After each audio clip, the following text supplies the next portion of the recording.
Hello everyone, welcome to the channel social science with Deepankar. आज के इस वीडियो में हम समझने जा रहे हैं नेशनलिज्म इन इंडिया। आपके चैप्टर हिस्ट्री से लिया गया है और बहुत जल्दी ही हम इस चैप्टर को क्विकली रिवाइज करेंगे, मेन पॉइंट्स में डिस्कस करेंगे।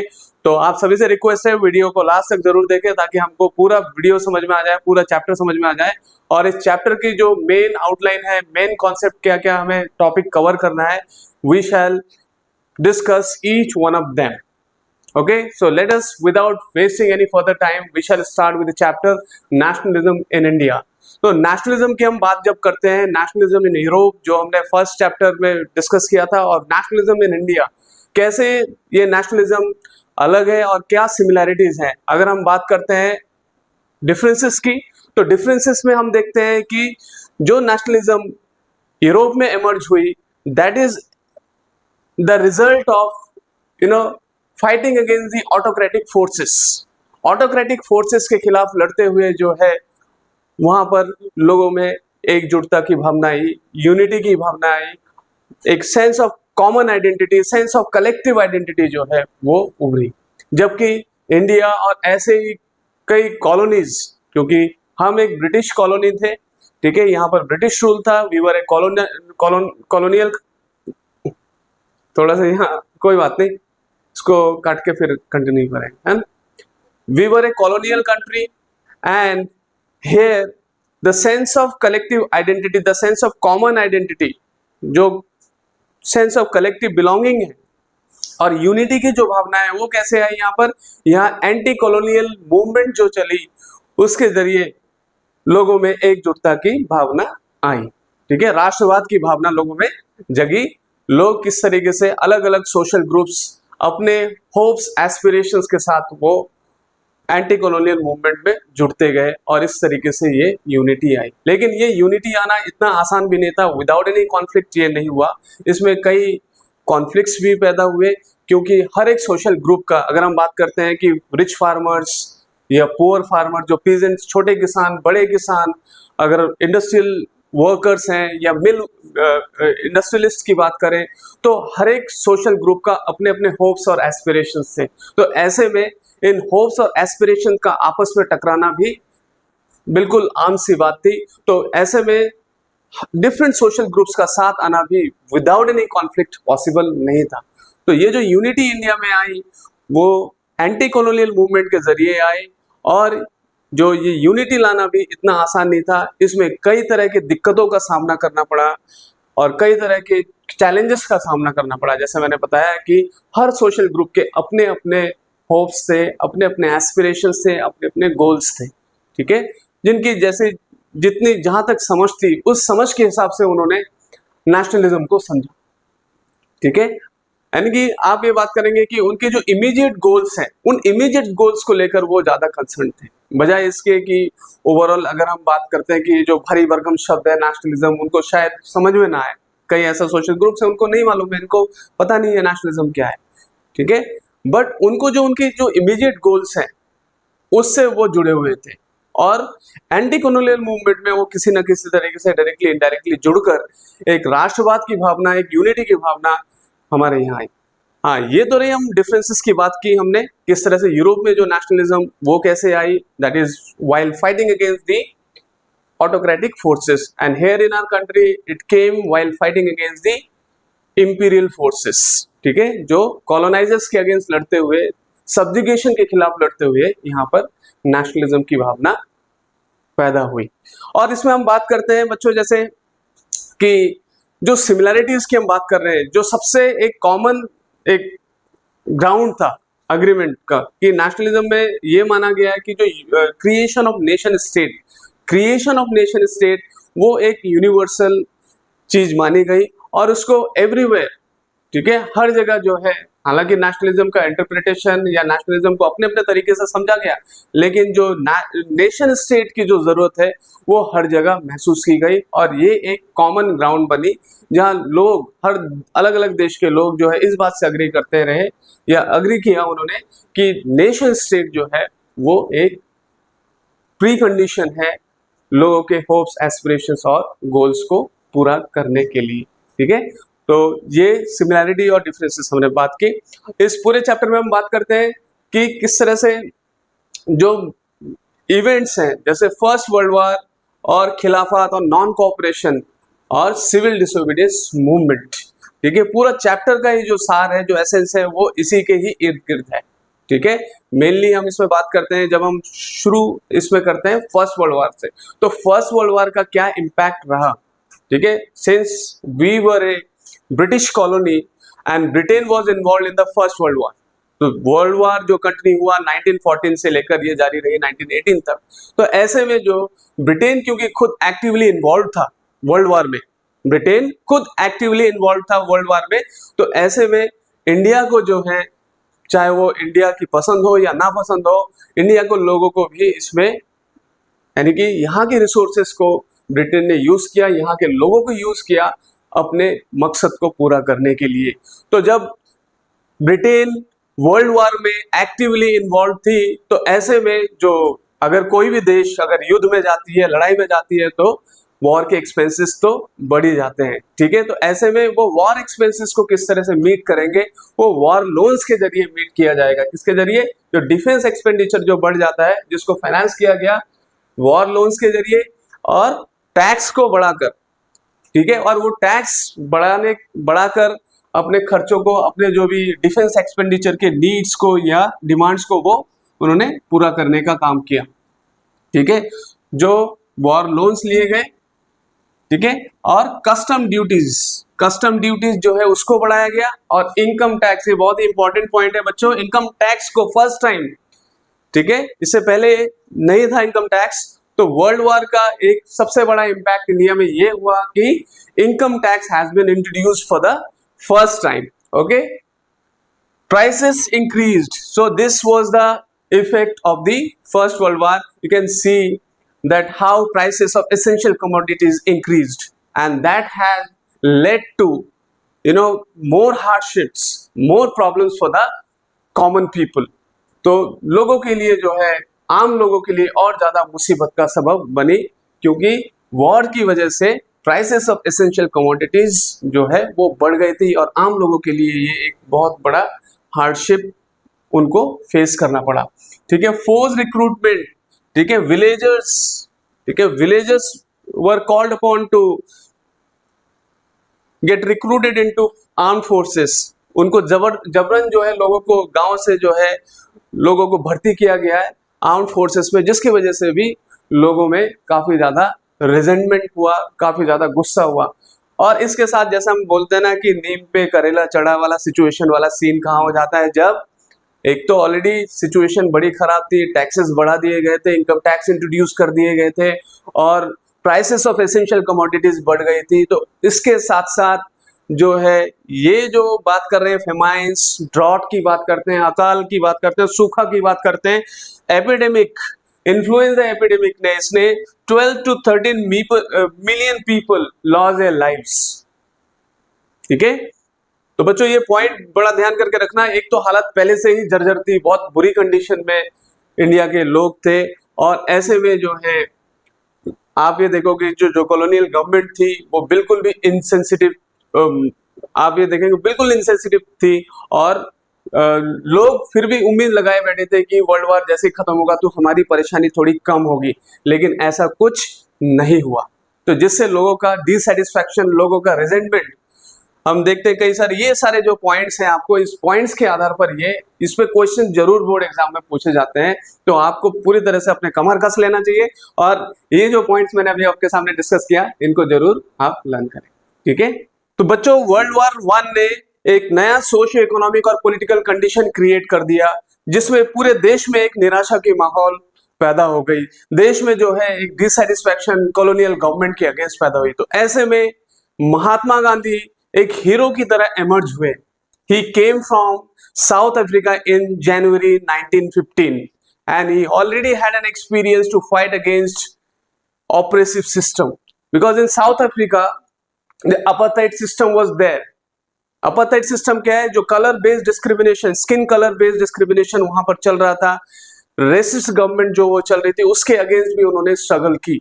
तो यहां पर उन्होंने एक नया आइडिया जो दिया सत्याग्रह का, ठीक है। सत्याग्रह को हम समझे, सत्याग्रह का मतलब सत्य के लिए आग्रह करना, to search for the power of truth and establish the power of truth.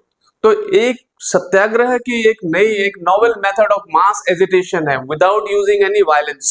Violence को यूज नहीं करना है और एक नया एक इनोवेटिव तरीका था गांधी जी का जो अपने हक के लिए हम लड़ सकते हैं। ठीक है, इसमें आप ये देखोगे कि जो सत्याग्रह बेसिकली क्या है, it suggested that if the cause was true, अगर कॉज हमारी लड़ाई जो है वो ट्रू है और हमारी जो लड़ाई इनजस्टिस के अगेंस्ट है, अगर लड़ाई इनजस्टिस के अगेंस्ट है तो लड़ने के लिए हमें किसी भी तरह का फिजिकल फोर्स की जरूरत नहीं है। और इसमें हम क्या करते हैं सत्याग्रह में, we appeal to the conscience of the oppressor. ठीक है, इसमें जो ऑपरेसर है, ऑपरेसर कौन होता है, ऑपरेसर जिस पे दमन किया जाता है, जो दमनकारी होता है वो ऑपरेसर होता है। जैसे मान लीजिए जो किसी को अगर दमन कर रहा है, एक्सप्लॉइट कर रहा है, वो ऑपरेसर हो गया, और जो एक्सप्लॉइट हो रहा है वो ऑपरेस्ड है। ठीक है, तो यहां पर जो ऑपरेस्ड है वो क्या करते हैं, वो ऑपरेसर के कॉन्साइंस को अवेकन करने का काम करते हैं। ठीक है, तो ये जो तरीका है सत्याग्रह वो बेसिकली के यही कोशिश है इसमें कि जो ऑपरेसर के अंतरात्मा को जगाने का काम, उसको सच क्या है ये दिखाने का काम, देर सवेर उसको उसकी आंखें खुलेगी, उसके जो आंखों के ऊपर परत जो गिरी है, उसके दिल पर जो परत गिरी हुई है जिससे उसको सच्चाई दिखाई नहीं दे रही है, तो कहीं ना कहीं हम उसको सच्चाई दिखाने का काम करते हैं और इसमें किसी भी तरह का वायलेंस यूज नहीं होगा। So there will be no use of violence. So it is basically a method of, is a novel method of mass agitation.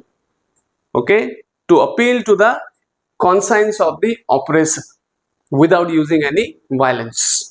Okay, so three successful satyagrahas were carried out by Gandhiji.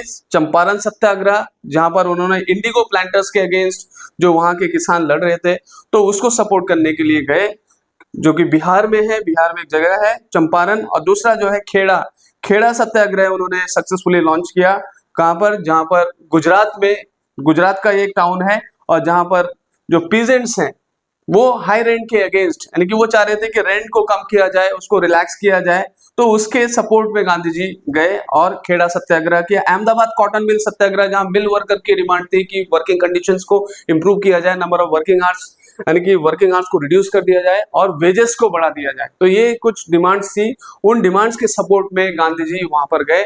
तो इस तरह से 3 successful सत्याग्रह किए गए। और map के point of view से भी बच्चों ये बहुत इंपॉर्टेंट है, मैप की पॉइंटिंग इसमें आपको करनी होती है। ठीक है, आइडेंटिफिकेशन करनी होती है, आपको ये बताना होता है कि भाई कि गांधी जी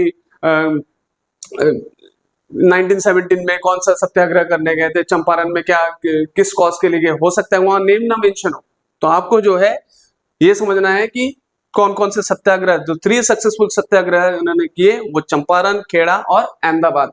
और इसी से वो एम्बोल्डन होकर गांधी जी के दिमाग में ये चल रहा था कि हम और बड़े लेवल पे, उसी दौरान ही 1919 में जो है इंपीरियल लेजिस्लेटिव काउंसिल द्वारा एक एक्ट पास होता है, जिस एक्ट का नाम है रॉलेट एक्ट। तो आइए उसी के बारे में अभी बात करते हैं। बच्चों, जैसे कि मैं बात कर रहा था, जो 3 सक्सेसफुल सत्याग्रह गांधी जी ने लीड किया था उससे वो काफी ज्यादा इंकरेज हुए। और ठीक उसी दौरान 1919 में एक एक्ट पास होता है, Rowlatt act, whose main aim was to repress political activities। ठीक है, पॉलिटिकल एक्टिविटीज को दमन करना था, उसको खत्म करना था। जैसे आप पॉलिटिकल पार्टी फॉर्म नहीं करेंगे, कोई एसोसिएशन फॉर्म नहीं करेंगे, किसी रैली या कोई भी मीटिंग्स पे रोक लगाई जाएगी। तो इस तरह से जो है पॉलिटिकल एक्टिविटीज पे रोक लगाने का काम ये एक्ट करता है। और इस एक्ट को बड़े जल्दीबाजी में इंपीरियल लेजिस्लेटिव काउंसिल द्वारा पास किया गया था। And it allowed the detention of political prisoners. जो पॉलिटिकल प्रिजनर्स है उनको जो है ये जेल में भरने का काम करती है without any trial for 2 years। ठीक है, उनको किसी भी तरह का लिटिगेशन का हेल्प कोई भी वकील उनको प्रोवाइड नहीं किया जाएगा। मिनिमम 2 साल उनको जेल में रहने ही होंगे। ठीक है, तो ये आप समझ लीजिए कि ये कितना ड्रैकोनियन लॉ है। गांधी जी ने इसके खिलाफ जो है रॉलेट एक्ट पास किया गया। जो रॉलेट एक्ट ये पास हुआ था, इसके खिलाफ उन्होंने रॉलेट सत्याग्रह चालू किया था बाद में। तो कैसे रेजिस्टेंस हुआ उससे पहले आप देखेंगे, रैलीज और हड़ताल हुई, strikes by workers, political leaders arrested, martial law was imposed. ठीक है, इसी बीच गांधी जी ने जो है 6 अप्रैल में रॉलेट सत्याग्रह भी चालू किया। तो ये सारी चीजें हुई। ठीक है। और मार्शल लॉ जो इम्पोज होने के बाद जो है उसके ठीक इमीडिएटली यहाँ पे अमृतसर में जलियांवाला बाग इंसिडेंट घटती है, जिसमें कई सौ लोगों की, निर्दोष लोगों की जान जाती है। जनरल डायर वहां पर पीसफुल असेंबली ऑफ पीपल पे जो है फायरिंग कर देते हैं, क्योंकि उनको गवर्नमेंट को ये सूचना मिली थी कि वहां पर कुछ जो है आंदोलनकारी रिवोल्यूशनरी वहां पर सीक्रेट मीटिंग करने जा रहे हैं। और क्योंकि ज्यादातर लोग जो है रूरल एरिया से थे, तो उनको मालूम नहीं था मार्शल लॉ के बारे में, तो ऐसे में काफी ज्यादा भीड़ जलियांवाला बाग ग्राउंड में जो है वो इकट्ठी हुई, और उसके एंट्री और एग्जिट को बंद करके जनरल डायर ने मासूम लोगों के ऊपर गोलियां बरसाई, जिससे कई सौ लोगों की जान गई। ठीक है, तो इस घटना के बाद जो है गवर्नमेंट और ज्यादा रिप्रेसिव हो गई। गवर्नमेंट ने जितने सत्याग्रही थे उनको जमीन से नाक रगड़वाया, उनसे सलामी करवाई, इस तरीके से जो है यहाँ तक कि औरतों को भी नहीं बख्शा गया, इसमें फ्लॉगिंग की गई। और ऐसे गांव जो गुजरावाला गांव की अगर बात करें जो पाकिस्तान में है, वहां पर यहाँ तक कि बॉम्बिंग भी की गई।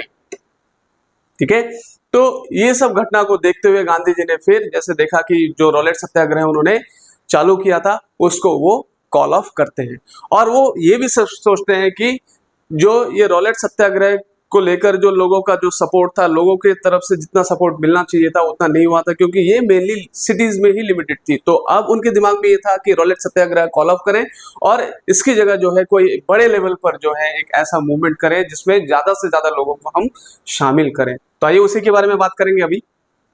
बच्चों, जब गांधी जी को दिखा कि रॉलेट सत्याग्रह उनको कॉल ऑफ करना पड़ा, जब वायलेंस बढ़ता हुआ देखकर उन्होंने रॉलेट सत्याग्रह को कॉल ऑफ किया, और फिर उनके दिमाग में जैसे बात ये थी कि हम कोई बड़े लेवल पर जो है एक मूवमेंट करेंगे जिसमें हम people from the rural India also we will include, क्योंकि जो रॉलेट सत्याग्रह था वो मेनली वो सिटीज तक ही लिमिटेड थी। तो ऐसे में एक इशू और इमर्ज होती है, खिलाफत इशू। तो गांधी जी ने जो है खिलाफत इशू को भी टेकअप करने का काम किया। उनको लगा कि अगर हम खिलाफत इशू को अगर अपने मूवमेंट के साथ जोड़ें तो इससे हिंदू मुस्लिम जो यूनिटी बनेगी, मुस्लिम भी जो है नॉन कॉपरेशन के लिए हमें सपोर्ट करेंगे। ठीक है, तो ये खिलाफत इशू क्या था? खिलाफत इशू बेसिकली क्या है, इसमें जो ऑटोमन एम्परर की हार होती है, टर्की की हार होती है वर्ल्ड वॉर में, जिससे मुस्लिम बंधुओं को लगता था, मुस्लिम जो हमारे कम्युनिटी है देश में, उनको लगता था कि पॉसिबल हार्श ट्रीटी जो टर्की पर या ऑटोमन एम्परर के ऊपर लगाए जा सकते हैं, तो उसी के अगेंस्ट में ये प्रोटेस्ट उन्होंने खिलाफत कमेटी बनाई गई थी। Two Muslim brothers Mohammad Ali and Shaukat Ali, Bombay में खिलाफत कमेटी बनाई गई, और खिलाफत कमेटी बनाने के बाद गांधी जी ने भी उनको अपना सपोर्ट देने के लिए हाथ आगे बढ़ाते हैं। और इस तरीके से जो है गांधी जी के दिमाग में जैसे बात आती है कि किस तरह से हिंदू मुस्लिम एकता को इस इश्यू के जरिए हम आगे बढ़ा सकते हैं। ठीक है, और नॉन कॉपरेशन मूवमेंट को लेकर गांधी जी की सोच ये थी कि क्यों नॉन कॉपरेशन मूवमेंट जरूरी है। नॉन कॉपरेशन मूवमेंट इसलिए गांधी जी को लगता था जरूरी है क्योंकि उन्होंने अपने फेमस बुक हिंद स्वराज में लिखा कि ब्रिटिश गवर्नमेंट हमारे यहाँ पर, ब्रिटिश यहाँ पर रूल इसलिए कर पा रही है क्योंकि because we Indians are cooperating with them. Once we stop cooperating with the British Empire, the British rule will collapse here in the country. तो इस तरीके से उनको ये लगता था कि नॉन कॉपरेशन मूवमेंट लॉन्च होनी चाहिए, और नॉन कॉपरेशन के साथ खिलाफत और स्वराज के इश्यूज को भी साथ में जोड़ा जाए ताकि एक यूनिफाइड स्ट्रगल स्टार्ट करें। लेकिन हमें मालूम है कि नॉन कॉपरेशन को लेकर with in the Congress leaders राजी नहीं थे, क्योंकि गांधी जी ने जो नॉन कॉपरेशन का ब्लूप्रिंट उनको बताया तो उसमें सबसे पहले सरेंडर ऑफ टाइटल्स और सरेंडर ऑफ जो है फिर बाद में अगर मान लीजिए अगर इंटेंसिफाई करना है मूवमेंट को, तो इसमें जो बॉयकॉट ऑफ ब्रिटिश इंस्टीट्यूशंस भी इन्वॉल्व था। ठीक है, बॉयकॉट ऑफ ब्रिटिश इंस्टीट्यूशंस, जिसमें British judiciary, parliament, police, army, court और यहाँ तक कि इलेक्शंस भी। तो ऐसे में कुछ पार्टियां थी, और विद इन द कांग्रेस भी लीडर्स इस बात को अग्री नहीं थे कि काउंसिल इलेक्शंस को बॉयकॉट किया जाए, क्योंकि ऐसी एक पार्टी जैसे जस्टिस पार्टी का नाम हम लेते हैं तो खासतौर से वो नॉन ब्राह्मण्स की पार्टी थी और दलितों की पार्टी थी। उनको ये लगता था कि हम अपनी जो पॉलिटिकल एम्पावरमेंट पा सकते हैं वो इलेक्शंस के जरिए ही पा सकते हैं, और काफी लोग with in the Congress also they believe that through elections only we can get some political empowerment. So it is not a good idea to boycott elections. Okay, so there was some disagreement within and among the people of Congress only. ठीक है, within the Congress there was some disagreement, तो Congress के अंदर ही disagreement थी. ठीक है, सो सितंबर 19 जो है 1921 में, सितंबर 1921 में इसके लिए प्रपोजल दिया गया और ये बताया गया था कि गांधी जी ने ये कहा कि नॉन कॉपरेशन को हम एक साथ स्टार्ट नहीं करेंगे, नॉन कॉपरेशन को स्टेजेस में स्टार्ट करेंगे. It will start with the surrender of title, then it will be followed up by boycott of foreign goods, boycott of British institutions, and if the British government doesn't listen to us or doesn't bow down in front of us, and if they increase their repressive power, or if they try to repress us more, अगर वो हमें और repress करने की कोशिश करेंगे तो ऐसे में हम अपने मूवमेंट को और ज्यादा इंटेंसिफाई करेंगे, सिविल डिसोबीडियंस मूवमेंट की तरफ हम बढ़ेंगे. ठीक है, तो बच्चों कांग्रेस के अंदर ही काफी डिसएग्रीमेंट्स के चलते गांधी जी ने हालांकि बहुत कन्विंस करने की कोशिश की. सितंबर 1921 में नॉन कॉपरेशन मूवमेंट का प्रपोजल उन्होंने दिया, फिर फाइनली दिसंबर 1921 में नॉन कॉपरेशन मूवमेंट को एक्सेप्ट किया गया despite the disagreements of some congressmen within the party. Okay, so finally non cooperation movement along with Khilafat and Swaraj, a unified struggle was launched in 1921. And the reasons why the movement, we will talk about how different social groups participated in the non-cooperation movement. Now the middle class participated. Middle class में ने participate कैसे किया, कैसे teachers they left their job, the lawyers they left their courtrooms, and there are many other professionals who left their jobs and they started plunging in the movement of the non-cooperation movement. ठीक है, वो non-cooperation movement में जो है एक तरह से कूद पड़े और अलग अलग सोशल ग्रुप्स ने इसमें हिस्सा लिया, लेकिन हर सोशल ग्रुप की अपनी अलग होप्स और एस्पिरेशंस थी, अलग गोल्स थे. ठीक है, जैसे ट्राइबल कम्युनिटी, ट्राइबल पीजेंट्स की बात करें तो उनका सोच अलग था. उनको नॉन कॉपरेशन स्वराज से क्या मतलब था, उनका ये समझता कि free entry into the forest और फॉरेस्ट प्रोड्यूस को वो जो है फ्रीली वो यूज कर पाए और किसी भी तरह का रेस्ट्रिक्शंस उनकी फॉरेस्ट में जाने से ना हो. यानी कि गवर्नमेंट ने जो लॉज बनाए थे, एनैक्टमेंट्स किए थे, जिसकी वजह से जो है फॉरेस्ट में एंट्री जो है वो रेस्ट्रिक्टेड की गई थी, जिसकी वजह से उनके लिए फॉरेस्ट में फ्री मूवमेंट एक उनका जो स्वराज का अगर उनके लिए समझे, उनके कॉन्टेक्स्ट में समझे तो यही है. और फिर जो अवध में जो किसानों की हम बात करते हैं, रामचंद्रन की लीडरशिप में जो वहाँ पर किसान इकट्ठे हुए, किसान और सभाएं की गई, पंडित नेहरू वहां पर मिले, बाबा रामचंद्र से मिले और फिर किसान और सभाएं बनाई गई. 300 से अधिक जो है किसान और सभाएं की गई. ठीक है, और ताकि कांग्रेस को लगता था कि किसानों को भी साथ जोड़कर हम अपने मूवमेंट को, यानी कि गांधी जी को लगता था हम अपने मूवमेंट को और बड़े लेवल पे इसको कर सकते हैं, तो इसलिए किसानों को साथ देने के लिए इस तरह की किसान और सभाएं बनाई गई. लेकिन किसानों के अपने होप्स और एस्पिरेशंस थे, उन्होंने अपनी नाई धोबी मूवमेंट चालू की. उनके हिसाब से जो है जब गांधी जी ने कॉल दिया था स्वराज का तो उसको उन्होंने अपने हिसाब से समझा. ठीक है, they started looting the houses of taluqdars, बाजार को लूटना चालू कर दिया. ठीक है, इस तरह के काम करने लगे जिसको कांग्रेस ने कभी अप्रूव नहीं किया. ठीक है, मिडिल क्लास लोगों ने, खासतौर से एजुकेटेड लोगों ने, उन्होंने पार्टिसिपेट किया था और बढ़ चढ़कर उन्होंने शहरों में जो है इसका पार्टिसिपेशन देखने को मिला. और बॉयकॉट ऑफ फॉरेन गुड्स, किस तरह से बॉन फायर्स किए गए शहरों में, ये इसका एक बहुत ही ड्रामेटिक इफेक्ट जो है इकोनॉमिक फ्रंट में देखने को मिला, जिससे जो है जो ब्रिटिश इंपोर्ट ऑफ क्लोथ्स है वो गिरा यहाँ पर. ठीक है, और वो उसका जो वैल्यू है 102 करोड़ से 55 करोड़ तक पहुंच गई. यानी कि वो बिल्कुल जो यहाँ पर, यानी कि ब्रिटिश लोग क्या करते थे, यहाँ से रॉ मटेरियल लेकर वहाँ पे इंग्लैंड में जाकर उसको मैन्युफैक्चर करते थे, फिर वापस इन्हीं कॉलोनीज में बेचते थे. ठीक है, तो ये जो इंपोर्ट था उस पर रोक लगी और उसके वैल्यू जो है, उसका जो वैल्यू 102 करोड़ से 55 करोड़ तक पहुंच गई.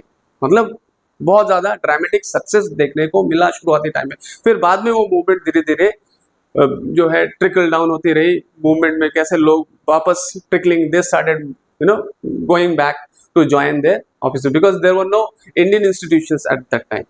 इंडियन इंस्टीट्यूशंस थे भी थे, पहले थे तो उनको ब्रिटिश ने सिस्टमेटिकली डिसमेंटल किया। ये बात हमें माननी पड़ेगी कि जो पहले हमारा पाठशाला सिस्टम था उसको डिसमेंटल कर दिया।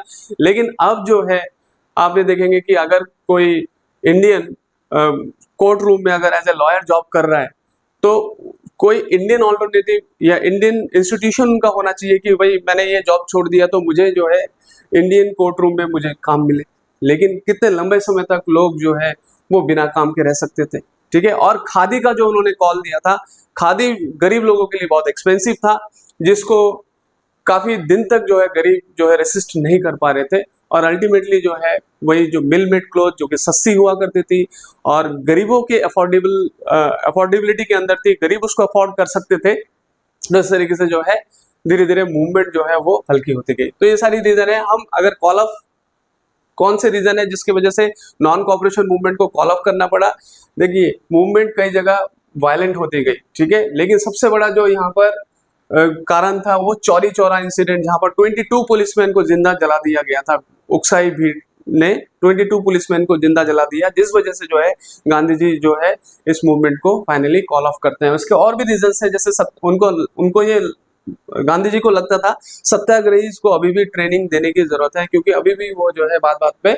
दे lose their control, they don't have self control, okay, and they become very very angry and they take resort to violence, और वो वायलेंस को रिजॉर्ट करने लग जाते। तो ये बिल्कुल भी गांधी जी को अग्री नहीं था कि किसी भी तरीके से वायलेंस यूज हो, और या वायलेंस अगर बढ़ता गांधी जी देख रहे थे, तो जैसे ही गांधी जी ने देखा कहीं पे भी कोई मूवमेंट में वायलेंस बढ़ता गया तो उस मूवमेंट को उन्होंने तुरंत कॉल ऑफ किया। CR दास, मोतीलाल नेहरू, उन्होंने स्वराज पार्टी बनाई ताकि काउंसिल इलेक्शंस को में पार्टिसिपेट किया जा सके, काउंसिल पॉलिटिक्स में हिस्सा लिया जा सके। तो ये भी कारण था, क्योंकि बहुत सारे कांग्रेसी शुरू से ही बॉयकॉट ऑफ इलेक्शन के खिलाफ थे और वो काउंसिल पॉलिटिक्स में दोबारा आना चाहते थे। तो ये भी एक रीजन हम बोल सकते थे। और जैसे हम बोलते हैं कि ये कुछ पॉइंट्स है जिसके आधार पर आपको आंसर करना है, और बहुत ही जरूरी है बोर्ड एग्जाम के पॉइंट ऑफ व्यू से भी। तो बच्चों, यहाँ तक हमने बात डिस्कस की नॉन कॉपरेशन मूवमेंट तक, और अगला जो मैं इसमें, अदरवाइज वीडियो बहुत ज्यादा लंबा हो जाएगा, तो इसलिए मैं सोच रहा था कि एक ही वीडियो में पूरा कंप्लीट हो जाएगा। लेकिन इसके बाद हम बात करेंगे सिविल डिसोबीडियंस मूवमेंट की, और पूरे इसके एस्पेक्ट्स की हम बात करेंगे, और कैसे नॉन कॉपरेशन मूवमेंट जिसको हमने अभी डिस्कस किया, कैसे डिफरेंट सोशल ग्रुप्स ने पार्टिसिपेट किया, वो मैंने आपके साथ ब्रीफली डिस्कस किया ही है। और जहां तक मैं एक चीज शायद मेरा मिस हुआ है, उसमें ट्राइबल पीजेंट्स की हम बात कर रहे हैं। वहां की जो एक लीडर है एलूरी सीताराम राजू, जो गांधी जी से बहुत ज्यादा प्रभावित थे, लेकिन उनका एक अपना ही तरीका था। वो ये मानते नहीं थे कि नॉन वायलेंस के जरिए हम जो है स्वराज पा सकते हैं। तो गांधी जी की कई सारी बातें वो अग्री करते थे, स्वदेशी ये इसको भी अपनाना चाहिए, और जो है अल्कोहलिज्म के खिलाफ रहना चाहिए। ये सारी चीजें जो है गांधी जी की उनको अच्छी लगी थी, ठीक है। लेकिन on the question of using of violence, he did not agree with Gandhi ji, ठीक है। He did not believe that without using violence we can attain Swaraj. So Alluri Sitaram Raju और वहां का जो गोरिल्ला वॉरफेयर अटैक्स वो उन्होंने शुरू किया, जो बिल्कुल कांग्रेस ने इस चीज को बिल्कुल भी इसको अप्रूव नहीं किया। दूसरा हम बात करते हैं कि जो प्लांटेशन वर्कर जो असम में जो वहां पे वर्क कर रहे थे, उन्होंने स्वराज का मतलब अपने हिसाब से समझा। उनके हिसाब से स्वराज का मतलब क्या है कि अपने गांव में वापस आपको जमीनें मिल जाएंगी, वहां पे आप खेती बाड़ी कर सकेंगे, और इस तरीके से जो है अपना ही एक मतलब वो मानते थे गांधी राज आएगा और ये सारी चीजें होगी और हम अपने घर जा सकेंगे, क्योंकि प्लांटेशन वर्कर की ये मजबूरी थी कि वहीं पे रहकर उनको काम करना पड़ता था बंधुआ मजदूरों की तरह, ठीक है। जैसे अवध में भी जो पीजेंट्स थे, उनके मेन डिमांड यही थी कि वो बेगार के अगेंस्ट वो लड़ रहे थे। उनकी जो मेन डिमांड ये थी कि जो ऑपरेसिव लैंडलॉर्ड सिस्टम थी उनके अगेंस्ट उनकी लड़ाई थी। तो उनके हिसाब से जो वही है स्वराज का मतलब, जिसमें वो ऑपरेसिव लैंडलॉर्ड सिस्टम के खिलाफ लड़ रहे थे और ऑपरेसिव जो है बेगार सिस्टम के खिलाफ लड़ रहे थे। और यहाँ पर जो अगर ट्राइबल पीजेंट्स की हम बात कर रहे हैं, तो ट्राइबल पीजेंट्स और जो प्लांटेशन वर्कर्स की बात करें तो उनकी अपनी अपनी सोच थी और अपनी अपनी एस्पिरेशंस थी स्वराज को लेकर, ठीक है। जो कई बार हमने देखा कि कांग्रेस के जो ऑब्जेक्टिव से बिल्कुल अलग थी, या गांधी जी ने जो सत्याग्रह या गांधी जी ने जो नॉन कॉपरेशन के जो मूल मंत्र दिए थे या जो तरीका बताया था, जो मेथड बताया था, उससे बिल्कुल अलग थी, ठीक है। तो this is it from me now children. Will discuss in broad detail civil disobedience movement, the causes and how people participated in it, and we will also discuss some other issues. Okay, we will also take up some questions also. Thank you so much for the time being. Have a nice time. Bye bye.